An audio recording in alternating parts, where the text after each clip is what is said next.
السلام عليكم ladies and gentlemen. كومو استاس؟ حياكم المحيي وبياكم المبيي. نتمنى تكونوا في اتم الصحه النفسيه والجسديه والجيبيه. عدنا والعود البرقي. هذه حلقه اخرى من سلسله كومونتيرنين مجيده.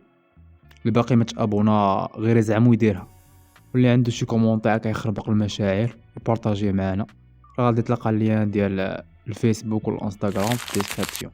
نبداو. اطلق سخون. دير الكيت. لا ماشي كنقول لك دير الكيت. دير الكيت هي شين في يوتيوب مولاها عنده واحد الصوت سبيسيال كيعاود القصص بالدارجه بواحد السلاسه اللي يخليك ما تملش، واخا شرح لك الدرس ديال الامبرياليه والده الراسماليه. انا شخصيا من اكبر المتابعين ديال هاد لاشين. هذه ايامات تلاحت فيها واحد السلسله اللي سميتها قصه حياه الماعز الحقيقيه، من غير الا كنت عايش في شي مغاره ولا خرجتي منها فغادي تكون تفرجتي في الفيلم ولا على الاقل سمعتي به. فيلم حياه الماعز اللي هو فيلم هندي مقتبس من روايه حقيقيه سميتها ادو جي فيتام، اللي كتهضر على المعاناه المقوده والعذاب العظيم اللي عاشوا نجيب الهندي من كيرلا في الصحراء ديال السعوديه. هذا الفيلم خلى المسؤولين في السعوديه يعرقوا وينشفوا ويعرقوا وينشفوا ويعرقوا مره اخرى. قصة الفيلم هي نفس قصة الرواية مع بعض التغيرات البسيطة. نجيب هندي من إقليم كيرلا مشى يدبر على راسو في السعودية، حيت قالوا ليه صحابو غتمشي عام ولا عامين تدبر على راسك ترجع تشري دار تشري طوموبيل.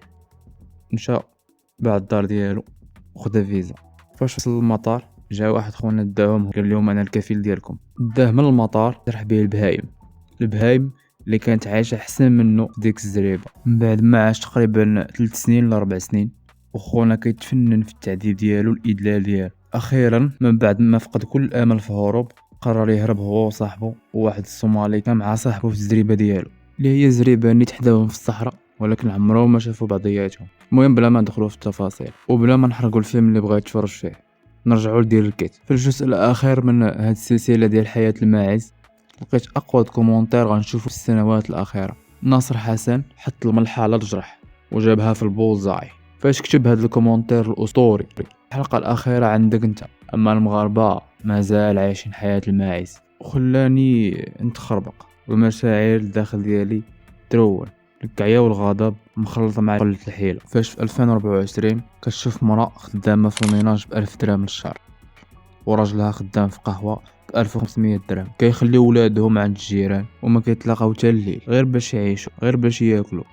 في زمان ولات فيه حتى الماكلة الضرورية لحياة الإنسان كتغلى كل نهار بحال البيتكوين، وباش يخلصوا الكرا براسها خروانية موسخة مدكسة بالبشر اللي كياكلوا بعضياتهم. فاش كنشوف بعلوك صغير خدام في حانوت عند باترون كيضربو وكيبيتو في الحانوت وكيصيفط جوج دريال لوالديه في اخر الشهر، حتى فلوسو اللي ضرب عليهم تماره ما كيشوفهمش.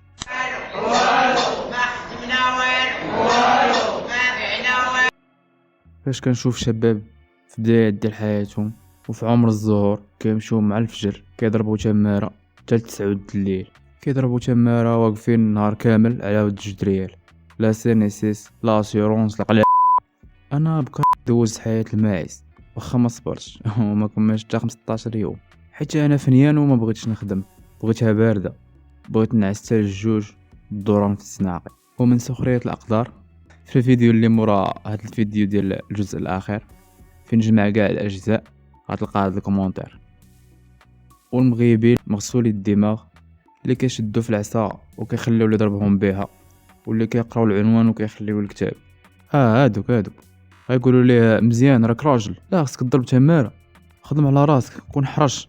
داك الهضره ديال الشارفات ديال جداك وديال الرسوم المتحركه والسي زبي، راه تماره كتكون بالقانون، تدخل في الوقت وتخرج في الوقت، تعامل مزيان، الحقوق ديالك وشي صالير اللي يستحق تضرب عليها التماره. اما الا بغيتي غير تماره سير كول تبن وجر الكرويله.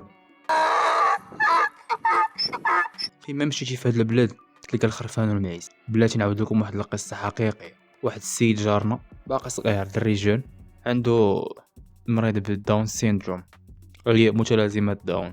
هاد الدري خدام في واحد القهوه، خدام فابور، يغسل الماعن، يسيق، يهز الثقل، يديروا بيه كلشي فابور من غير الماكله اللي كياكل معاهم، كيفطر وكيتغدى معاهم. والله الا معاك بصح ما كياخذ حتى جدرير والو. وراك عارف هاد الناس نية ما عندهمش مع القوالب والكذوب والحراميات والنفاق وكاع الحوايج الخايبه اللي تجمعات فوحدين، كيسميو هادو مرض وهما اللي نورمال. حنا دابا كنهضروا وكنغوتوا وكنرفضوا وندو، ولكن فاش كتشوف بوست بحال هذا غير كتسكت، حيت في هاد اللحظه السكوت ابلغ من الكلام.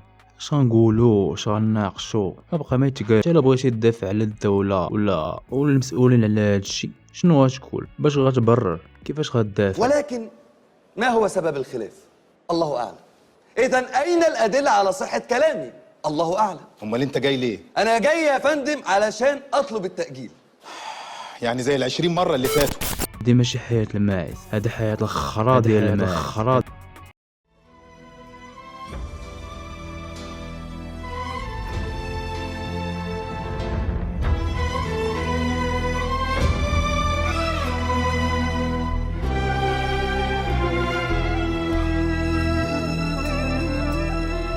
بلاد غنقولها وفي نفسي تخنقني العبرة، طقتي بالعباد البلاد.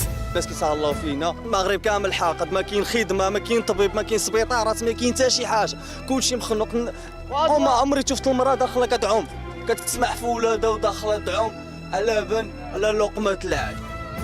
دقتي بالعباد البلاد والعيشه فيك دفنات في حفره، زيفت صفاوة العياد، داعت العداوة والأحقاد، وزادت المصايب فيك بكثرة.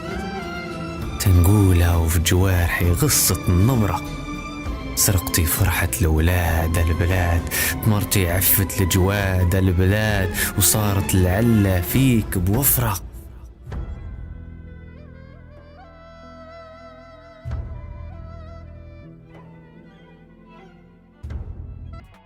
ولكن حنا مالنا؟ شنو دخلنا في هذا الصداع؟ بلاتي نشوفوا كيفاش غيرد حمزه على كريم اللي دار فيديو كيسبوا فيه، وبلاتي نشوفوا ديك القضيه ديال حمزه مون بيبي مع سميره ماي سويت هارت. ياك انت شارب واكل ناعس فايق بخير وعلى خير، مالك؟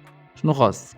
واش بغيتي نولو بحال سوريا؟ ديها في راسك وسير تفرج على المنتخب لعبه. المهم الخوت، هادي فيديو خفيفه ظريفه حيت المورال طايح، وما كنتش اصلا باغي نبارطاجي حتى شي حاجه، وما بغيتش ندير حتى شي فيديو. ولكن فاش شفت هذا الكومونتير قلت ضروري نهضر عليه ونبارطاجيه معكم. الا عجبك هذا الفيديو دير لايك، وما تنساش دير سبسكرايب الا كنتي اول مره كتشوفني او الا كنتي اول مره كتسمعني بليتو. عارف الاغلبيه ما غاديش يعجبهم هذا الفيديو حيت الاغلبيه راك عارف. المهم الخوت اللي عنده شي كومونتير زوين، شي كومونتير طيرو، دار لي سكرين شوت يبارطاجيه معايا. راه اللين ديال الفيسبوك والانستغرام كاينين في الديسكريبسيون، واللي بغى يدعم القناه في باتريون راه اللين تا هو في الديسكريبسيون. دوزو بخير، شافتكم شوافه. هداك طيط راك هرتينا وحق الله يتقهرتينا.